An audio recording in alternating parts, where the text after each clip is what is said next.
Hey Trinity, it's Tuesday. Glad to connect with you here on Facebook. A couple things I just wanted to share with you this morning. I think there's been a lot of people that we talk to, or maybe you've felt like this, that you just say, man, we're in the midst of a crisis. What can I do? What should we be doing? And this is a unique crisis. I think a lot of the ways we typically respond to crisis are things that we can't really do right now. Uh, A, to be helpful, and B, to be a good neighbor. Typically, if it's a hurricane, like Paul said in his ponderings, we run out and we buy supplies and send them to where the problem is. But we're in the midst of it just like everyone else. And I don't think running to Target and buying 500 rolls of toilet paper is being a good neighbor, because everyone else needs it just as bad and they're here as well. So it doesn't seem like going and buying stuff is the solution. What about rolling up our sleeves and going and helping? That's what we like to do in hurricanes and crisis as well, but that seems counterintuitive as well, because it seems like what we've been told to do and what's the path of wisdom and to be a best neighbor is actually to be away from people and to be staying in isolation. And so you're probably feeling frustrated, wanting to help, wanting to serve the community, and just not sure what the best thing is. And that's okay. And I want to encourage you too to remember that this is a season. This isn't just an event, and things are going to continue, and needs are going to continue to emerge, and we want to be here to continue to help address some of those things with wisdom and with care and with mindfulness for our neighbors and our goals to love Lake County. And so we do have a page that's set up, trinitymentor.com/coronavirus. And on that page, we're just going to update you. If you're interested, you can go there. And it has things that are opportunities that we think are good opportunities. And then we also are going to put up just pictures of what has happened and what people have done and things like that to let you know our involvement in the attempts that we're doing to try to help. But here I just want to highlight a couple of things. First one is that we've been working with our coordination with some association of our churches who have been in touch with the Cuyahoga Valley Emergency Management System.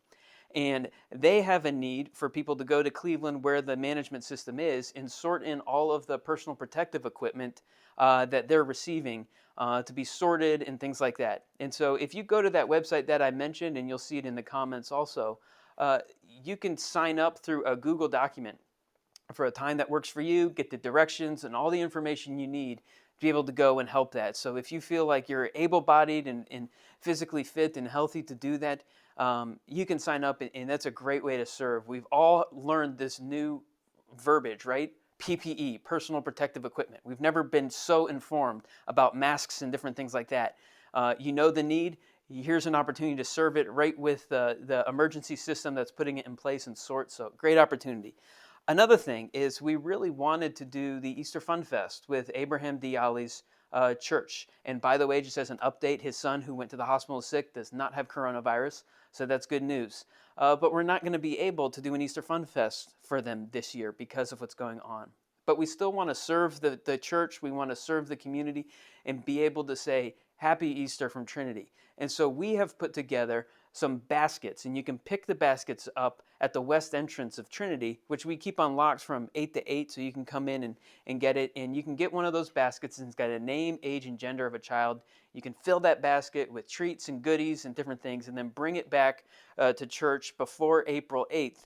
And we'll make sure to get them to Abraham so that he can safely and responsibly distribute those baskets to the kids that are there. And so if that's a fun activity for the family that you can do together when you're out getting your necessities at the grocery store, you can just pick up some candy, fill the baskets, and then bring them back. A third thing, you might have seen the video that we have a video for families that you can work on an art project, and you can do some cards that you can design. We're going to be giving lunch to the Lake County General Health District this week. And so if you're working on cards and crafts, if you can get those thank you cards that we talked about designing back to church again at the west entrance before this Friday, we will include those in the baskets that we're giving to the Lake County General Health District, who's been working overtime like crazy trying to manage this for our county, and we're giving them lunch to say thank you. And again, we're partnering with some other churches in doing this as well. And so those are just three things that are opportunities, and you could find more on the page. The last one I want to point out too is it may not feel like it's a help, but it really is, and that's the Lake County Takeout. Um, it's a fun memory building activity, and it's something to do with your family, and it's a tangible way to support the people in our community.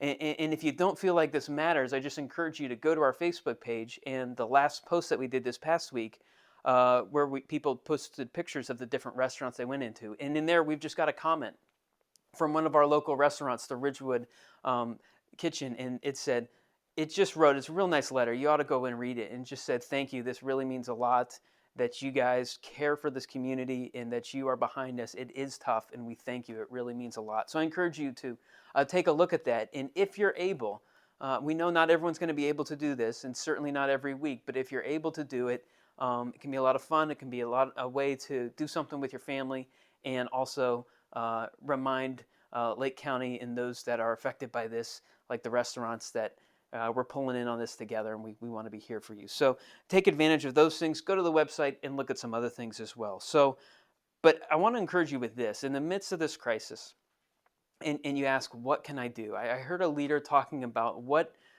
we ought to be doing as a church in times like this. And I like what he said. It says, the one thing that we can bring to the table is a non-anxious presence. And I think that's really important for us to hear. And whatever community you're in, whether you're in a Facebook group with other parents in your class or just in your neighborhood or at work, this is a very anxious time for a lot of people. And I think what we have an opportunity to bring is a non-anxious presence. Just think of those two words, non-anxious. Um, we've been establishing as a goal for Trinity to be a people that bring the peace of Christ. And there's such a lack of peace. And so I want to encourage you to think of, what can I do to develop and cultivate the peace of Christ in my life? And then the other word, presence. Well, that's tough when we're supposed to be keeping a distance. And so I want to encourage you to think about, what does it mean to have that kind of presence in people's lives when you can't be physically connected with them? Maybe sending them a text, Facebook message, or an old-fashioned handwritten letter, just to be a presence of peace in their life. So Trinity, let's do this. Let's try to demonstrate to our community a non-anxious presence in a very anxious time.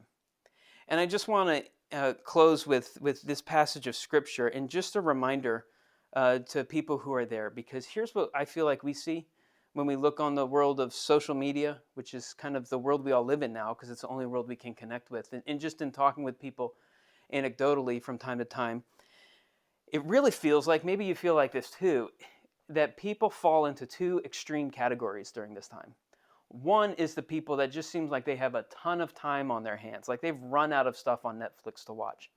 And if that's you, where this has opened up just a ton of open time, kind of twiddling your thumbs and moving from one thing to the next, and you just feel like you got a ton of time on your hand, I just want to encourage you to practice that non-anxious presence by really delving into and cultivating a deeper life of prayer and a deeper spiritual life during this time. This is an opportunity that we have, and I want you to take advantage of it. But I think there's a second group, and the second group doesn't understand at all the world of the first group. And that's the group that is more overwhelmed and more busy in this time than ever before. And even though they're not going anywhere, they're not traveling, they're absolutely swamped.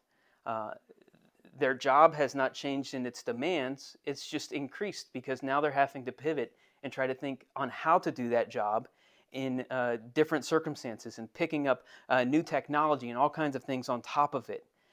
And then on top of all of that, they're having to school their children, which they weren't used to before.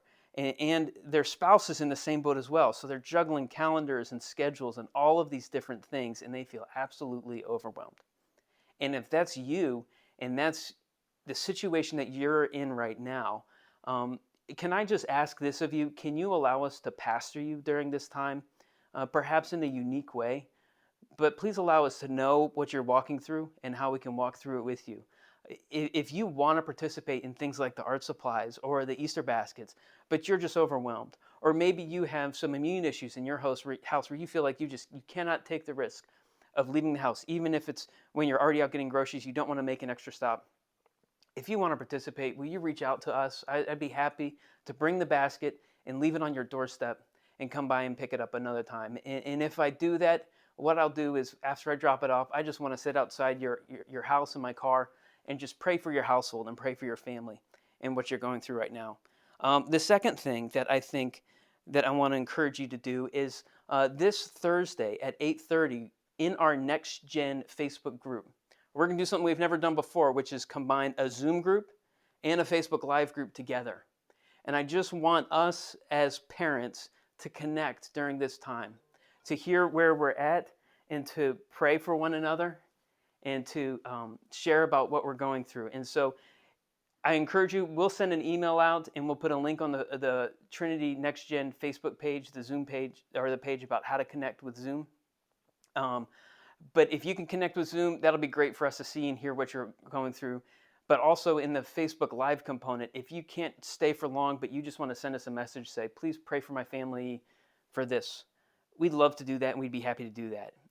I've talked about on Tuesdays how I want to share about a component of an attribute of God, and this is the passage that came to mind in the midst of all we're talking about and thinking about, which is Isaiah 26, 3-4. And it says, you keep him in perfect peace, whose mind is stayed on you, because he trusts in you. Trust in the Lord forever, for the Lord God is an everlasting rock. And so the attribute of God that we see in this passage is God is our everlasting rock.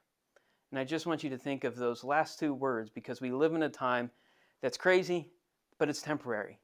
But God is everlasting. And we live in a time that's so unchanging, but God is our rock. So take courage in those words. If you're part of our Next Gen family community, I hope to get in touch with you Thursday night, and we'll talk to you then.